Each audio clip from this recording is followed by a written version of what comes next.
का spiritual girl के YouTube channel पर। तो दोस्तों, इस कहानी की शुरुआत होती है मरीचि नंदन कश्यप जी और उनकी पत्नी दिति से। संध्या का समय था। ऋषि कश्यप संध्या चंदन की तैयारी कर रहे थे। उसी समय पत्नी दिति ने कामातुर होकर पति मरीचि नंदन कश्यप से प्रणय का निवेदन किया। ऋषि कश्यप को सितारों का ज्ञान था। थोड़ा सोच विचार करने के बाद बोले, संध्या का समय प्रणय के लिए उचित नहीं, एक प्रहर ठहर जाओ। पर दिति नहीं मानी। फिर कश्यप जी बोले, तुमने अमंगल समय में कामना की, इसलिए तुम्हारे कोख से 2 बड़े ही आदम पुत्र जन्म लेंगे, जिनका वध करने के लिए स्वयं जगदीश्वर को अवतार लेना होगा। दिति डर गई, पर ऋषि कश्यप के मुंह से निकली बात सच हुई। सृष्टि के भयानक उत्पात और अंधकार के बाद दिति के गर्भ से सर्वप्रथम 2 जुड़वा पुत्रों का जन्म हुआ, हिरण्याक्ष और हिरण्यकश्यप। पुराणों की माने तो कहा जाता है कि दोनों भाई जन्म लेते ही पर्वत के समान दृढ़ तथा विशाल हो गए। ये दोनों ही कहलाए आदि दैत्य। हिरण्याक्ष एक भयानक दैत्य था। वह दक्षिण भारत पर राज करता था। हिरण्याक्ष का अर्थ है हिरण्य यानी स्वर्ग और अक्ष मतलब आंखें, यानी जिसकी आंखें दूसरे के धन पर लगी रहती हो वो हिरण्याक्ष है। वह चाहता था कि उसका अधिकार सृष्टि के तीनों लोकों पर हो। ब्रह्मा जी से अजेय असुर सम्राट का वर मिलने के बाद राक्षस हिरण्याक्ष निरंकुश हो चला था। उसका आतंक समस्त धरतीलोक में फैल चुका था। यही नहीं, हिरण्याक्ष संपूर्ण धरतीलोक में पैर पसारने के बाद अब उसकी नजरें देवलोक पर थी। भगवान विष्णु को ललकारने के लिए वो उनकी बनाई सुंदर पृथ्वीलोक की खिल्ली उड़ाता रहता था। पर जब इससे भी बात नहीं बनी, तब हिरण्याक्ष विचलित हो गया और भगवान विष्णु को नीचा दिखाने के लिए उसने उनकी बनाई पृथ्वी को रसातल में ले गया। धरती लोक के सभी जीव जंतु धीरे धीरे करके दम तोड़ने लगे। धरती का अंत अब नजदीक ही दिख रहा था। तब भगवान विष्णु ने वराह अवतार लिया, जिन्हें भारत के कई क्षेत्रों में नील वराह भी कहा जाता है। भगवान विष्णु जो आदि वराह के रूप में थे, उन्होंने अपनी सेना सहित हिरण्याक्ष के क्षेत्र पर चढ़ाई कर दी और विशाल जल समुद्र को पार कर उन्होंने हिरण्याक्ष के नगर को घेर लिया। आदि वराह और आदि दैत्य की विशाल सेनाओं के बीच भयंकर युद्ध छिड़ा। युद्ध क्षेत्र तलवारों की भिड़ंत, योद्धाओं की ललकार और घायलों की चित्कार से गूंज उठा था। युद्ध अब महासंग्राम का रूप ले चुका था। कहते हैं ये युद्ध कई वर्षों तक चला, पर अंततः आदि वराह यानी भगवान विष्णु की जीत हुई और हिरण्याक्ष का अंत। हिरण्याक्ष की मृत्यु के बाद जब उसके भाई हिरण्यकश्यप को पता चला, तब वो क्रोध और दुख से भर गया। अब हिरण्यकश्यप के मन में भगवान विष्णु के खिलाफ बदले की भावना जल उठी। हिरण्यकश्यप जानता था कि भगवान विष्णु को हराना आसान नहीं होगा। तब हिरण्यकश्यप ने भगवान ब्रह्मा की कठोर तपस्या करने की ठानी, जिसके लिए उसने अपने देश से दूर घने जंगल में एकांत स्थान चुना। राक्षस राज तन मन लीन करके यह तपस्या को कर रहा था। यह तपस्या कई वर्षों तक चली।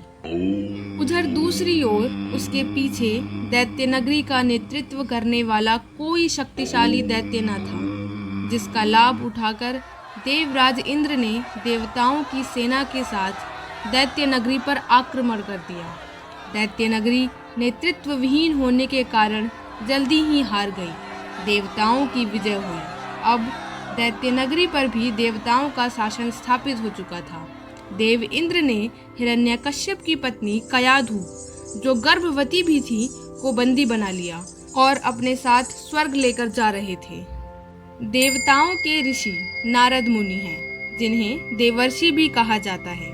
ये भगवान विष्णु के आदेश पर हर कार्य किया करते थे और अपनी चतुर बुद्धि के दम पर भविष्य में होने वाले हर संभव होने वाली घटनाओं का पूर्वानुमान भी लगा लिया करते थे। जब उन्हें पता चला कि देवराज इंद्र ने हिरण्यकश्यप की अनुपस्थिति में उसकी गर्भवती पत्नी कयाधु का अपहरण कर लिया है, तो वे तुरंत इंद्रदेव के पास गए। चूंकि अब कयाधु और उसके गर्भ में पल रही संतान को देवलोक सहित दैत्य नगरी में भी खतरा था, क्योंकि उसके गर्भ में दैत्य नगरी का अगला शासक पल रहा था। ऐसे में नारद मुनि ने इंद्र से याचना की कि वह कयाधु को बंधन से मुक्त कर दें, ताकि वे उसे अपने आश्रम में ले जा सके। सभी देवता सहित दैत्य भी नारद मुनि का सम्मान किया करते थे और वे उनके बीच बातचीत के पुल का साधन भी थे। ऐसे में इंद्र ने भी उनकी बात मान ली और कयाधु को छोड़ दिया। उसके बाद नारद जी कयाधु को सम्मान सहित अपने आश्रम में ले आए और उन्हें रहने का स्थान दिया। अब कयाधु नारद मुनि के आश्रम में ही अपना जीवन व्यतीत कर रही थी। यह तो हम सभी जानते हैं कि नारद मुनि हर समय भगवान विष्णु अर्थात नारायण नारायण का जाप किया करते थे।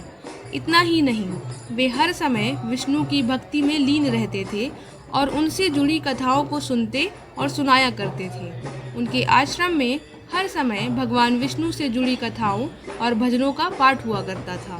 क्योंकि अब कयाधु भी उसी आश्रम में रह रही थी, ऐसे में वह भी भगवान विष्णु की कथाओं को सुनती और उनसे शिक्षा ग्रहण करती। जब बच्चा अपनी माँ के पेट में होता है, तब 3 माह के पश्चात वह बाहर घटित हो रही घटनाओं को सुनना और महसूस करना शुरू कर देता है। साथ ही उसकी माँ किस अवस्था में है, क्या सोच रही है और उसके मन में क्या कुछ चल रहा है, इसका प्रभाव भी अजन्मे शिशु पर पड़ता है। ऐसे में प्रहलाद के अंदर अपनी माँ के गर्भ से ही विष्णु भक्ति के गुण आ रहे थे। वह भी प्रतिदिन विष्णु भजन व कथाओं को सुनता और उसका आनंद उठाता। इसी प्रकार समय व्यतीत होता गया और फिर एक दिन नारद मुनि के आश्रम में ही कयाधु ने एक नन्हे सुंदर बालक को जन्म दिया और उसका नाम रखा प्रहलाद। जन्म लेने के बाद प्रहलाद भी नारद मुनि से भगवान विष्णु के भजन में लीन रहता था। उधर दूसरी ओर हिरण्यकश्यप घोर तपस्या में लीन था। अंततः तपस्या संपन्न हुई। ब्रह्मा जी उनकी भक्ति पर प्रसन्न होकर उन्हें दर्शन दिए और उन्हें वरदान देते हुए बोले, न तुम मनुष्य द्वारा मारे जा पाओगे, न पशु द्वारा, न दिन में न रात में, न घर के अंदर न बाहर, न किसी अस्त्र के प्रहार से न किसी शस्त्र के प्रहार से। इधर समय व स्थिति को देखते हुए नारद जी ने कयाधु को प्रहलाद सहित दैत्य नगरी में लौट जाने का आदेश दिया। कयाधु भी नारद मुनि का आशीर्वाद पाकर अपने पुत्र प्रहलाद सहित तुरंत पाताल लोक को निकल पड़ी। हिरण्यकश्यप की तपस्या सफल हुई। अब उसे अपने प्राणों का कोई भय नहीं था। वह स्वयं को अमर समझने लगा। अब वह भी अपने भाई हिरण्याक्ष की तरह निरंकुश हो चुका था। हिरण्यकश्यप ने बदले की आग में देवलोक पर आक्रमण कर देवराज इंद्र को परास्त कर दिया। उसने तीनों लोकों पर अपना आधिपत्य स्थापित कर लिया। अब वह स्वयं को भगवान समझने लगा। उसने अहंकार भावना में चूर होकर अपने प्रजा को आदेश दिया कि इस जगत के तीनों लोकों पर मेरा ही अधिकार है। मैं अमर हूँ, यानी मैं ही भगवान हूँ। इसलिए मैं आदेश देता हूँ कि सभी घरों में सिर्फ मेरी ही पूजा होगी, और अगर किसी ने दूसरे भगवान को पूज्य भी समझा तो उसे दंडित किया जाएगा। दुनिया भर में त्राही मच गई। जहाँ समस्त संसार में हिरण्यकश्यप का डंका बज रहा था, दुनिया राक्षसों से त्रस्त थी, वहीं स्वयं हिरण्यकश्यप के महल के अंदर ही एक महान विष्णु भक्त बड़ा हो रहा था। हिरण्यकश्यप द्वारा नगरों में ये आदेश दिया जा चुका था कि कोई भी भगवान का नाम नहीं लेगा। सेनाएं तैनात की गई थीं कि जिन भी घरों से भगवत नाम की गूंज उठे उसे तुरंत बंदी बना लिया जाए। उन्हीं गलियों में भक्त प्रहलाद भगवत नाम में लीन भजन कीर्तन गाया करते थे। राजकुमार होने के कारण सिपाही भी उनका कुछ नहीं बिगाड़ पा रहे थे। धीरे धीरे भक्त प्रहलाद की चर्चा कई नगरों में फैल गई और फैलते फैलते हिरण्यकश्यप के भी कानों में पड़ी। कश्यप ने सिपाहियों को प्रहलाद को बुलाने के आदेश दिए।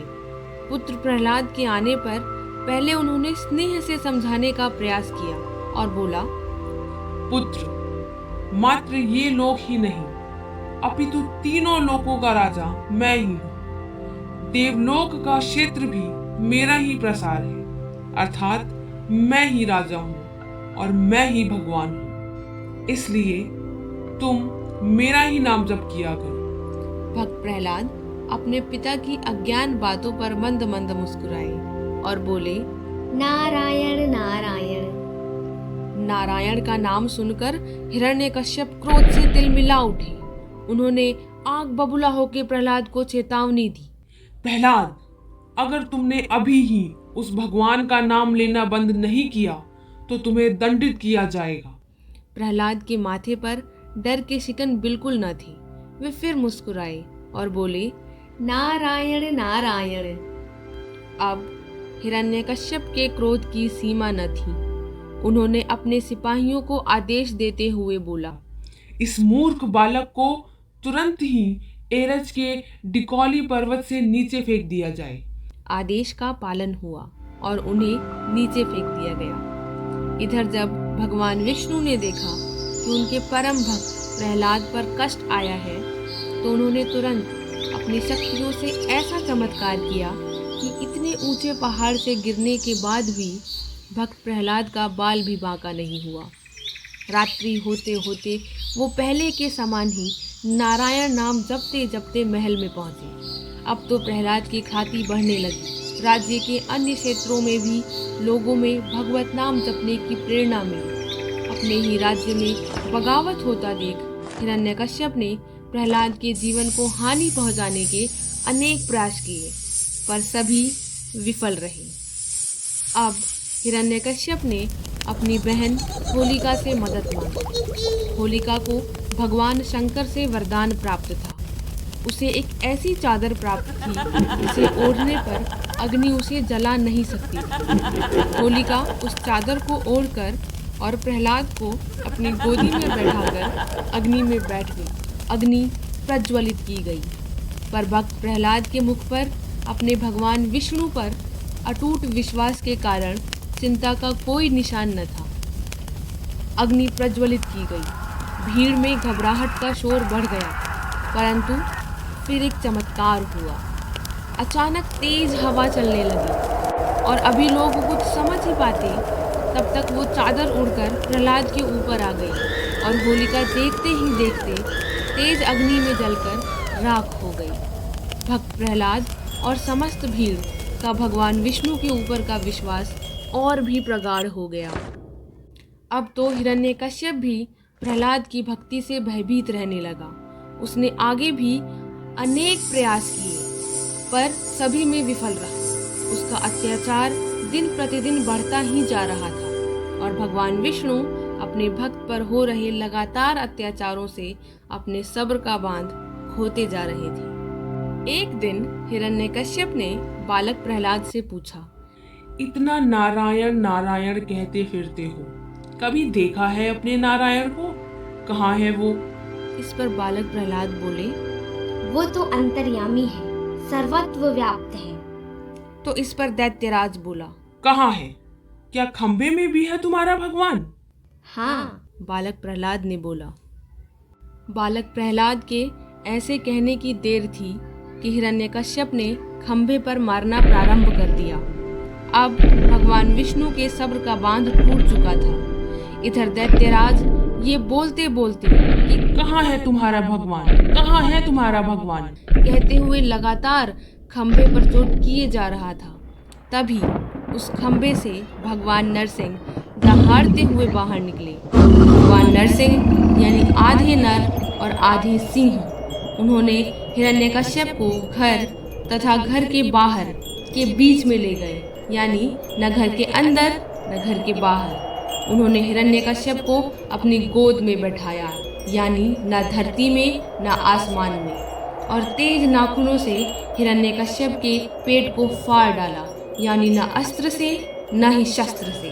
और इस प्रकार धरती को एक क्रूर राक्षस भगवान नरसिंह ने मुक्त कराया। एक बार फिर अन्याय पर न्याय की जीत को स्थापित किया गया। भक्त प्रहलाद को राजा बनाया गया। संसार में पुनः ईश्वर भक्ति की स्थापना हुई। साथ ही अहंकार और दंभ पर सनातन की जीत हुई। दोस्तों, अगर आपको हमारी कथा कहानियाँ पसंद आती हैं तो हमारे प्रयासों को संज्ञान में लें और हमें लाइक, शेयर और सब्सक्राइब करें।